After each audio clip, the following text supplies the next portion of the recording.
Yeah, hi guys, I'm Belinda Smith and I'm from Renovate and Real Estate, and I'm continuing with our August theme of parents helping their kids to get started in property. And last week we talked about gifting your kids and whether it's the right or the wrong thing to do. My opinion, there's lots of opinions out there, it's all fine. But today I thought I'd cover what parents can actually do to help their kids. Like what is I believe the right thing to do or a better option to help your kids get started in property. So firstly, work with them.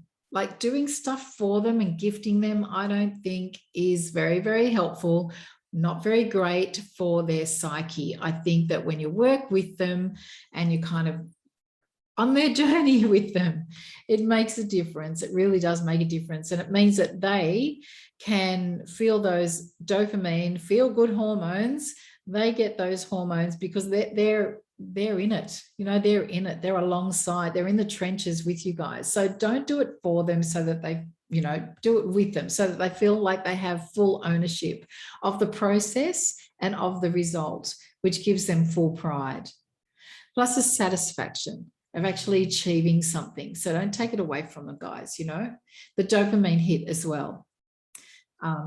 It's just fascinating when they do research about dopamine. It is like an actual drug. It is quite an amazing thing. We get it when we come back from having a jog, or when something's just great and we just feel elated. It is scientifically a change in the brain. So allow your kids to feel it when they get going in property, their pride of achievement, and allow them have the bragging rights with their friends and their family. Like allow it to land in their laps, like just rather than just handing them stuff. If there's some kind of skin in the game, they'll experience all of these things if you're working and helping them alongside them and not just doing it for them. One of the easiest things you can access is your own knowledge. We have been around for a long time. We've seen property. We've watched the markets. We know investing. And if you don't know investing, guys, and you don't know how to do this, you need to upskill to help them with this kind of stuff. So help them to do the figures properly so that they don't miss out anything or they don't forget something really important, like all of the costs of buying a property. Like you need to run the numbers. The numbers don't lie. So the stamp duty, the mortgage establishment fees, solicitors' fees. You can, off the top of your head, if you're good enough, help them with those things. Or stamp duty, guys, go to the calculator. Aussie Home Loans have a really good calculator online. There are many, many calculators. If you actually Google stamp duty, it's a bit confusing. So head to the Aussie Home Loans site and use theirs. It's pretty good. It's not too complicated either. They just want the basic details, which is great. But yeah, calculate the stamp duty, the establishment fees, the solicitors' fees, like help them understand that it's not just buying the property and then that's it. Some kids just don't know. They've never done this before. This is their first. It's probably not your first, or hopefully it's not your first. Share your own expert team. Rather than them asking a bunch of 20-something-year-olds down the street or at their work who they use, go and find your expert team, or let them lean on your expert team. So brokers or buyer's agents or whatever, solicitors, people that you've worked with before and that have that next level knowledge and are going to do the right thing by your youngsters and also not going to charge them over the top. And a lot of people, because they have a relationship with you, are naturally going to discount the fees to your kids because they have that relationship with you over time. Make sure you help them do the property due diligence so that they buy in the right location, the right street, and so that they're buying the actual right property. Make them aware of council zonings so that they can look at the potential of that property, so that they can judge what's likely to happen around them, what developments might impact the property that they're about to buy. You help them with their property due diligence. They're probably things the kids aren't thinking of. The kids are just thinking, okay, I want somewhere nice to live, and they'll just go and search with their blinkers on. So you just open their eyes and help them with this kind of stuff, with the knowledge that you can bring to the table. And you might even negotiate with the real estate agents with them, or on their behalf. Now, when my daughter bought her property, she did the negotiation, but I was hanging in the background saying, yes, go more, no, don't go. Just let them sit on it. Like, if you can help, if you've done lots of negotiating with real estate agents before, let your kids have a crack, but be there with them, particularly if they're going to auction. You might need to stand there beside them and remind them of their, the price limit that they set for themselves before that auction started. Government grants and schemes have never, ever been more generous. They are fantastic right now, coming off this, I was going to say off the back of this pandemic, but, we're mid-pandemic. So, but, the government grants and schemes they've just never been better. If you go to this site, newsouthwales.gov.au, Living New South Wales, Housing and Property First Home Buyers Grants and Assistance, I'll actually put that site in the box below, in the comments box below, so that you can actually just click on a live link. That gives you information about what's available in New South Wales. If you go to finder.com.au and look up that site, that gives you information about what's available in all states of Australia. These sites are pretty handy. If you're not across it, then go and do some research. Or if you don't want to go and do some research, make sure that you ask your mortgage broker, is he or she on top of it? And will they advise your kids on what they should be going for to help them along the way?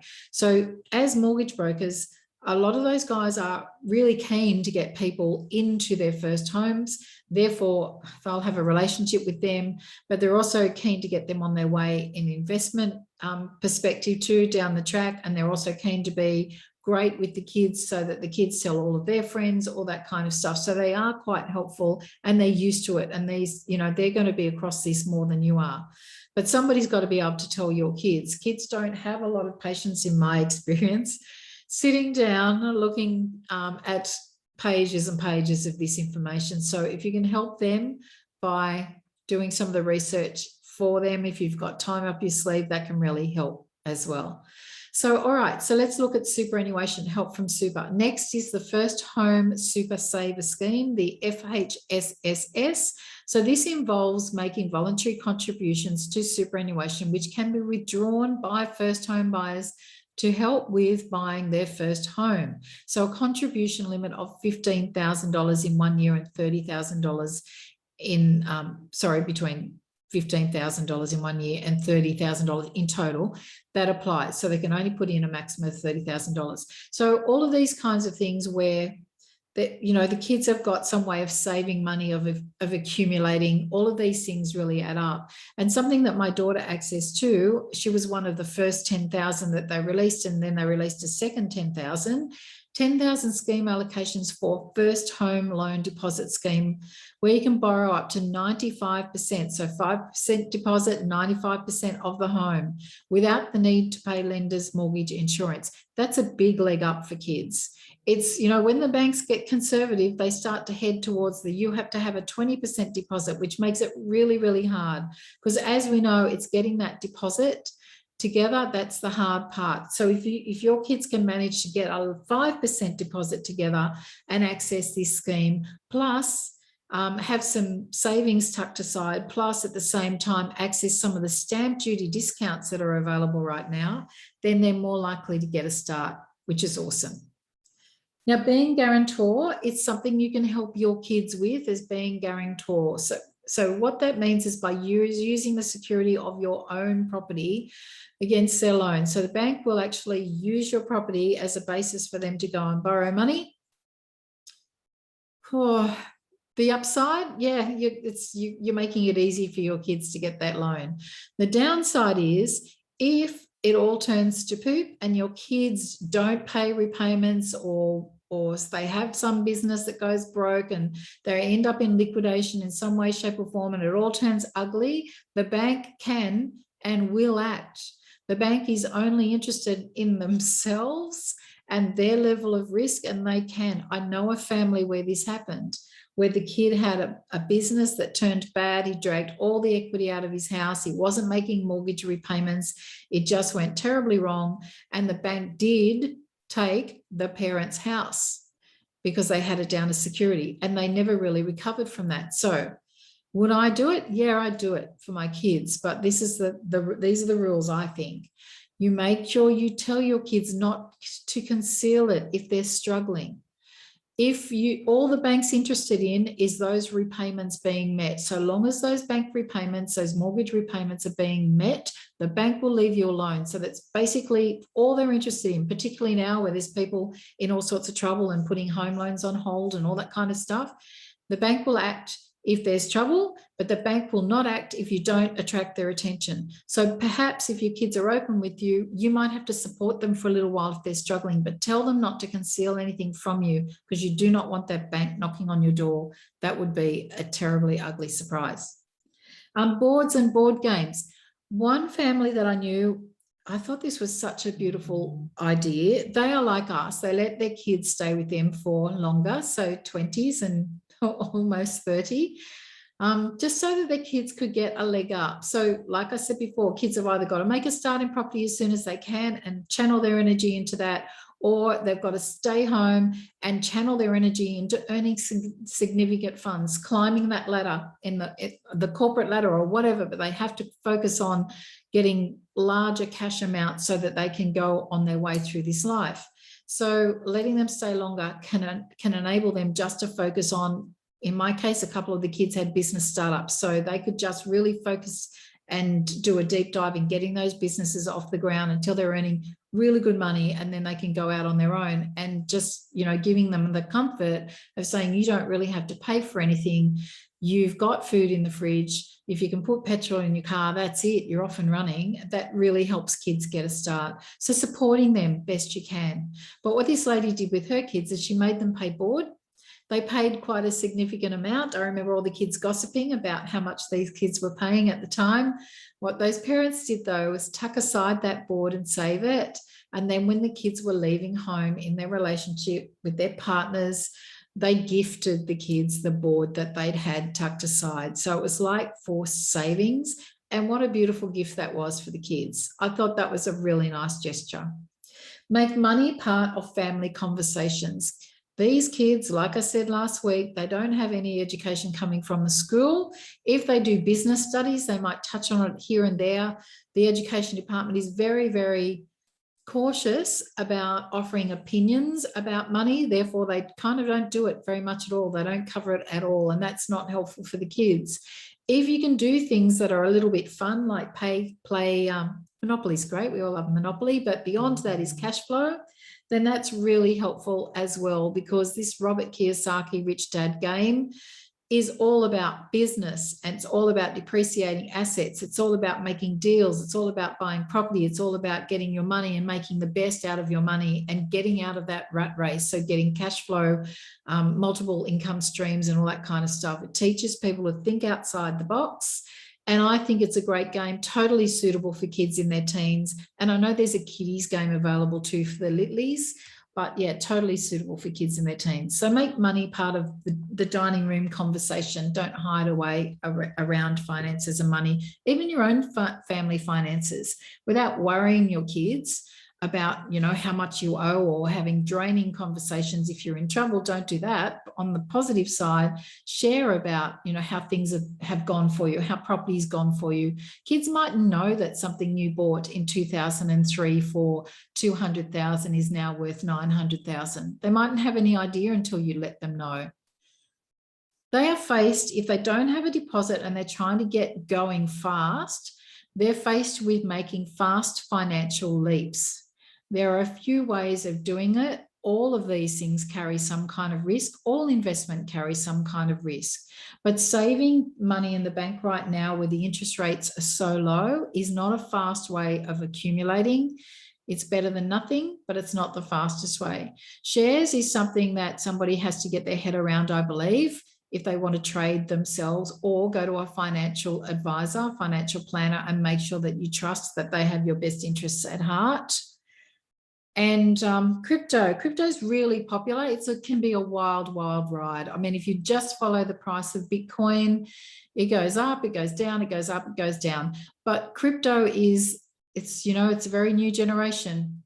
And so they will be hearing from their mates about people investing in crypto, and you can do some crypto investing that's less volatile. So it's up to you guys what you consider to be okay or not. But in the end, one of these things is probably going to get you there faster rather than just saving your pennies and putting those pennies in the bank. My favorite, of course, I'm from the renovation space, so shameless plug, but flipping homes, do a flip with your kids. If you wanted to put some, let them have some skin in the game. Let them throw some cash into the deal. You throw some cash into the deal. Go do a home together. You can split the profit however you like.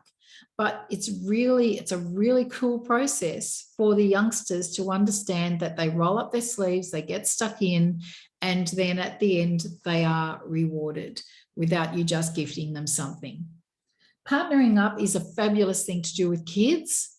However, massive big warning, just because you all get on like a house on fire and you're all tight,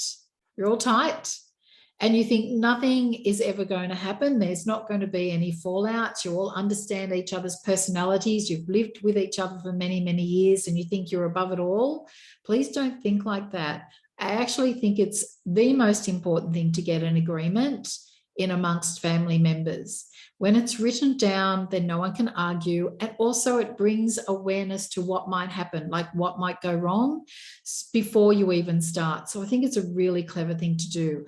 Go and list, if this, then that. Like if one of the partners ends up with no money to pay down the mortgage, then that. If one of the partners gets injured and they can't help out with the DIY renovation, then that. If one of the partners is a builder and wants to be paid some income while they're working on the property, then that. So just all of those things, you need to thrash them out on a piece of paper, take that to your solicitor and say, can you draw up a really nice agreement amongst it, a legal agreement? Protect yourselves, guys. It's really important that you do it. Also, when you're buying the property, think about what entity you want to buy that property in. If you're going to buy a property and your kids are going to have that property long term, perhaps, then think about what their lives are going to be like, what might happen to their lives that may change the dynamic of the situation. For example, they might meet somebody, a significant other. You might think, okay, I'm going to help Johnny. 2 years down the track, Johnny meets Lisa. Lisa says, oh, okay, I see you have all of your funds tied up with your parents in this particular property. But Lisa says, I would really love to live in a gorgeous unit. Get rid of them, get rid of the property, get rid of them, sell, do whatever. And she might want, she'll have different intentions for the relationship. Like that kind of stuff happens all the time. So make sure that you set up trusts and partnership structures, particularly if you have got some money in the game and you've done it with the intention of helping your child understand that, think you don't know what's going to happen in the future. Make sure that you set up legally so that you can control that. Multiple family members, they can pool their funds for deposit. You can pool funds into self-managed super funds. You can pool your funds together for deposits. You can pool your funds together to help make loan repayments or to borrow money together. It is amazing. You have the power of everybody in that group, and many hands make light work. It is fun renovating with family and friends all on board. Say if you've got 6 of you, you can get a lot done with 6 people, all just with that same intention. Let's get through this work. Let's get it painted. Let's get whatever. If you like to do DIY stuff, it's a really cool thing to do a renovation with your kids. It's a really nice way to set them on their way in whatever way you determine is okay for you. Renovating, it's fun together. You also get collaboration of skill sets, yours, all of your knowledge, but theirs. If you've got a youngster who's amazing with bookwork, then get them to do all of the tradesmen's invoices and bills and all that kind of stuff and stay on top of the budget and the paperwork. So, and if you're really great at choosing colours, then you might be the one who goes out and buys the cushions and the throws and the curtains and chooses all the colours and the laminates or the stone bench tops or whatever you're doing. So play to your strengths, guys. It's really amazing when you work together and you're all playing to your strengths. So set up your kids too so that they keep investing, so that this one property that you're all thinking about either buying together or they're thinking about buying, think beyond it. think this won't be their only move. I will cover in detail next week the 2 properties that I think youngsters should never ever buy and the reason why. And but let's just say this, I want you to help your kids understand that even though they can't see that far ahead, perhaps you can. And so make sure that whatever they're doing is not going to box them into a corner where they can't make their next move and their next move. You need to let the kids know the importance of investing beyond a family home, whether that be in whatever, property or otherwise, but beyond, investing beyond their family home is really important. They need to be setting up for their retirement, even though they're only thinking, 2-3 years ahead. Some of them are only thinking of, I just can't wait to move out of home. They're only thinking weeks ahead. So it's really hard. You're going to have to do this thinking on behalf of your kids. So let's have a look at the statistics. In the year 1981, 60% of Australians owned their own home. They were aged from 25 to 55 years. That's the age bracket we're talking about, 60%. It's predicted to drop to 50% by the year 2040. So by 2040, only 50% of Australians in that age bracket are predicted to own their own home.